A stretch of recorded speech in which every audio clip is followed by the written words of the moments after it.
आज हम बात करने वाले हैं लेंथ ऑफ क्रॉस बेल्ट के बारे में। और ये पावर ट्रांसमिशन का पार्ट 4 है, तो आप पहले इसके जितने भी वीडियोस थे वो देख लें और इसके बाद की भी वीडियो ज़रूर देखें। जैसा कि यहाँ पे एक आर्क है हमारे पास, इसका जो लेंथ आएगा वो हमने पहले भी डिस्कस किया था 11-12 की क्लास में, जो फॉर्मूला था वो उसके बारे में बात करेंगे। जैसे इस आर्क को हम पूरा कंप्लीट एक सर्कल इमेजिन करें और उसका जब सेंटर पे हम एंगल देखें, वो जो भी बना रहा है, जैसे थीटा यहाँ बना रहा है, और जो रेडियस है उस सर्कल का, उन दोनों का अगर प्रोडक्ट कर दें, आर थीटा हमारे पास जो आएगा वही होगा हमारा एस, यानी कि हमारा आर का लेंथ।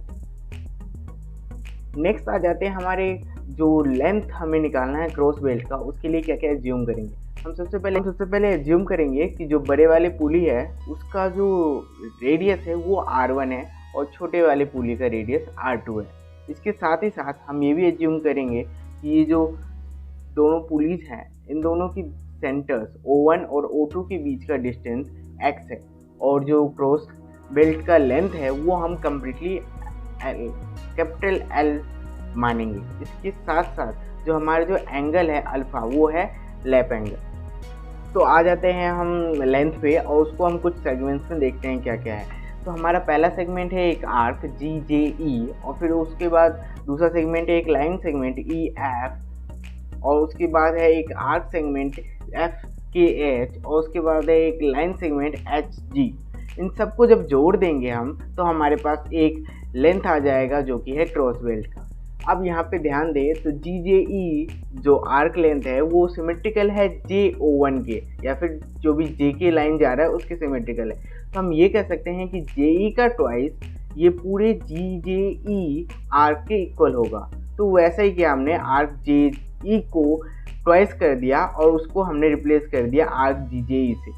फिर इसके बाद हम जब EF का लेंथ और GH का लेंथ देखेंगे तो बिल्कुल सेम होगा। अब या तो सिमिलर ट्रायंगल से आप या फिर कॉन्ग्रुएंसी से आप प्रूव कर सकते हैं कि EF और GH इक्वल है, और दोनों के दोनों इक्वल हैं तो हम EF को ट्वाइस कर देंगे और HG को रिमूव कर देंगे, या फिर EF और HG के समेशन को ट्वाइस ऑफ EF लिख देंगे।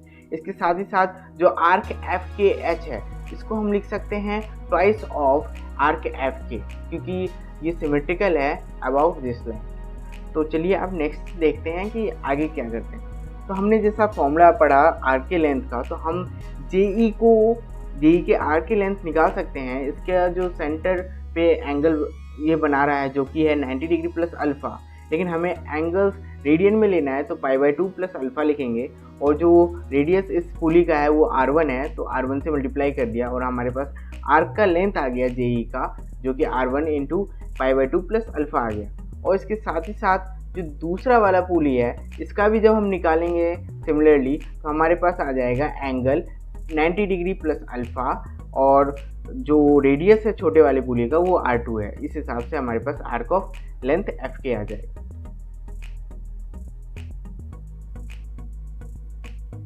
फिर हम बात कर लेते हैं कि हमने कंस्ट्रक्शन किया है उसके बारे में। हमने कंस्ट्रक्ट किया है ये FO2 से एक परपेंडिकुलर लाइन बनाया MO2, और हमने EF से परपेंडिकुलर लाइन बनाया ME, और एक रेक्टेंगल कंस्ट्रक्ट कर लिया EMO2F। तो इस रेक्टेंगल की हम प्रॉपर्टीज़ कुछ यूज़ करेंगे और आगे हम इसका सॉल्यूशन देखेंगे। तो हम सबसे पहले ये देख लेते हैं कि ये जो O1M है ये इसका लेंथ कितना है। ये O1E तक तो लेंथ हमारे पास आ जाता है R1, लेकिन EM की लेंथ हम निकाल सकते हैं, रेक्टेंगल की अपोजिट साइड्स इक्वल होते हैं। इस तरीके से O2F का जो लेंथ है वो R2 के इक्वल है, और ME इक्वल होगा O2F के, तो R2 ME के भी इक्वल होगा। तो हमारे पास ये R1 है और ये R2 है, तो ये कंप्लीट लेंथ हो जाएगा R1 प्लस R2। और अगर हम इस ट्रायंगल में ध्यान दें, जो ये ट्रायंगल बन रहा है MO1O2, इसके अंदर ध्यान दें तो हमारे पास एक राइट एंगल ट्रायंगल बन रहा है जिसके अंदर हम पाइथागोरस फॉर्मूला लगा सकते हैं, जहाँ पर ये O1O2 एक हाइपोटेनस है, मतलब सबसे ग्रेटेस्ट साइड है, और बाकी हमें साइड निकालना है MO2 इसलिए निकालना है क्योंकि MO2 के इक्वल है हमारे पास EF, जो कि हमें रिक्वायर्ड है ये पूरे बेल्ट के लेंथ को निकालने के लिए। तो EF निकालने के लिए हमें MO2 निकालना होगा, जिसके लिए हमें इस ट्राइंगल का कंसिडर करना है। तो MO2 निकालने के लिए हम इस हाइपोटेनस O1 O2 मतलब x स्क्वायर को हम माइनस कर देंगे हमारे ये O1M के लेंथ से, के स्क्वायर के लेंथ से। तो हमारे पास आ गया ये x square minus R1 plus R2 का होल स्क्वायर।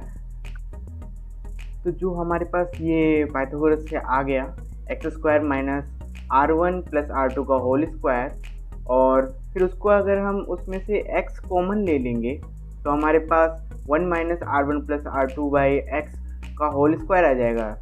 जबकि R1 प्लस R2 जो ये लेंथ है वो छोटा होगा x, कंप्लीट x से बहुत छोटा होगा, इसलिए हम बाइनोमियल एक्सपेंशन लगाएंगे, थोड़ा सा एस्टिमेशन करेंगे, नेग्लेक्ट करेंगे हाइयर टर्म्स को, क्योंकि हाइयर टर्म्स बहुत छोटे हो जाते हैं।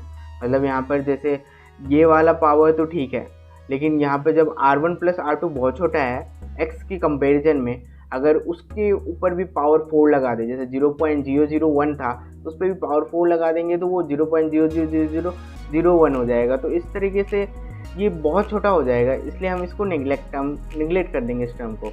तो हम यही टर्म तक रखेंगे और हमारे पास ये फॉर्मूला आ जाएगा। तो हमारे पास MO2 आ जाएगा x minus half of R1 plus R2 का होल स्क्वायर अपॉन x।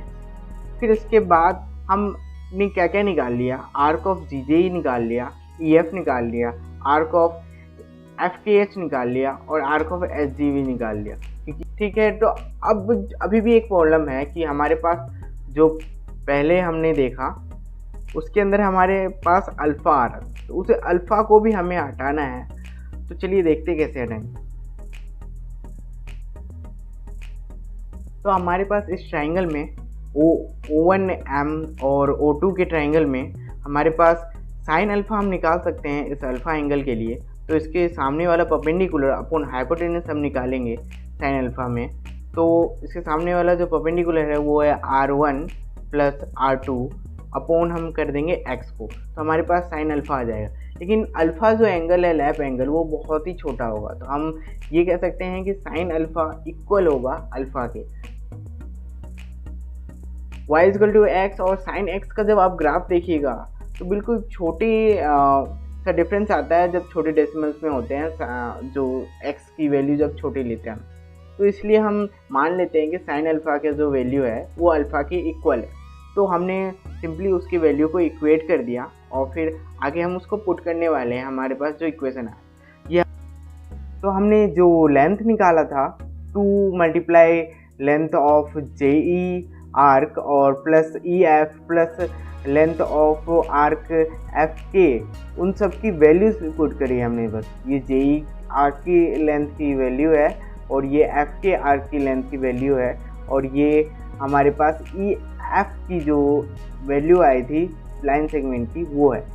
तो हम अल्फ़ा वाले जो भी टर्म्स आ रहे हैं इसमें 2 अल्फ़ा R1 और 2 अल्फ़ा R2, ये जो दो टर्म्स आ रहे हैं हमारे पास वो हम अलग कर लेंगे और बाकी के टर्म्स को एक साथ रखेंगे। तो फिर उसके बाद अल्फ़ा की वैल्यू जस्ट पुट करेंगे, जो हमने पहले निकाला उसको जस्ट हम पुट करेंगे, और हमारे पास अल्फ़ा की वैल्यू आई थी R1 plus R2 by x, और हमारे पास ये R1 प्लस R2 का होल स्क्वायर बाई एक्स आ जाएगा, वो भी 2 टाइम्स, और यहाँ पे माइनस में आ रहा था एक, तो हम वो दोनों कैंसिल हो जाएगा और एक पॉजिटिव आ जाएगा, और R1 प्लस R2 का होल स्क्वायर बाई एक्स आ जाएगा।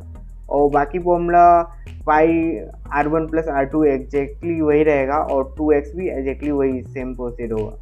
इन सब के बाद जो हमारे पास रिजल्ट आया है वो स्लाइटली ग्रेटर है जो हमारे पास ओपन बेल्ट में आया था उससे, तो वो हल्की सी ग्रेटर होती है हमारे पास जो क्रॉस बेल्ट का लेंथ होता है। और आगे और भी वीडियोस देख सकते हैं आप पावर ट्रांसमिशन में, मैंने डिस्क्रिप्शन में दे दिया है, तो आप ज़रूर देखें।